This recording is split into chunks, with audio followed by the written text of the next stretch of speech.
વડોદરા શહેરના ward number 3ના ભાજપના corporator પરાક્રમસિંહે મહાનગરપાલિકાની ચૂંટણી નહીં લડવાનો નિર્ણય લીધો છે। પરાક્રમસિંહ 3 વખત વડોદરા મહાનગરપાલિકાની ચૂંટણી લડી ચૂક્યા છે, 2 વખત જીત મેળવી છે।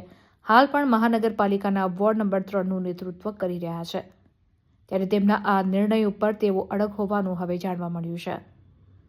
ભાજપા પ્રદેશ કારોબારીમાં આમંત્રિત સભ્ય તરીકે નિમણૂક કરવામાં આવી છે, તો પોતાના ચૂંટણી નહીં લડવાના નિર્ણયની જાહેરાત પર તેઓ અડગ રહી રહ્યા હતા।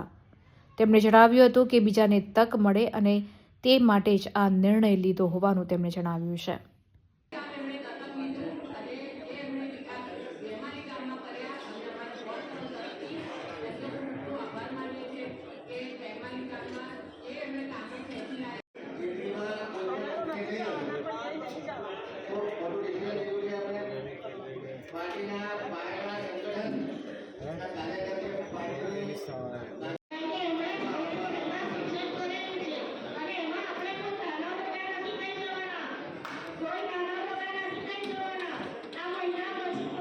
વડોદરાની અંદર 2002 10 જૂન સોમવારના દિવસે આવ્યો।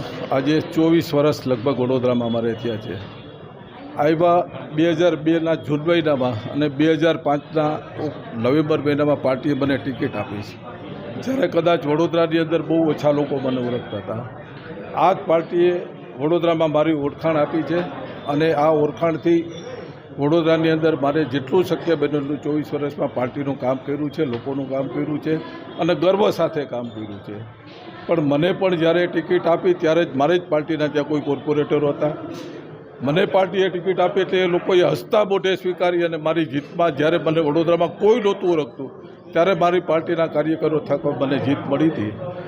આજે 20 વર્ષ થયા તે પછી મેં પણ ઘણીવાર જોયું છે કે નીચેના કાર્યકરોને પણ ઈચ્છા હોય છે કે ભાઈ અમારું શું, તો આ જીવન કોઈ લખાવીને આવ્યા નથી અને અમે તો રાજપૂતના દીકરા છીએ મિત્રો, હંમેશા ત્યાગ કરવાવાળા છીએ।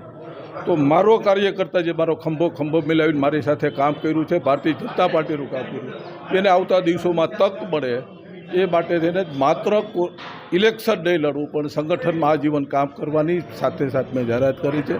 જીવીશ ત્યાં સુધી ભારતીય જનતા પાર્ટીના કાર્યકર તરીકે કામ કરીશ અને પાર્ટી જે કોઈ મારી જગ્યાએ કોર્પોરેટર તરીકે જે કોઈ નવા વ્યક્તિને નિયુક્ત આવતા દિવસોમાં ચૂંટણીમાં કરશે ત્યારે સર્વપ્રથમ મારી જવાબદારી બની અને વિજેતા બનાવીને પહોંચાડવાની પણ હું જવાબદારી નિભાવીશ। થેન્ક યુ મિત્રો।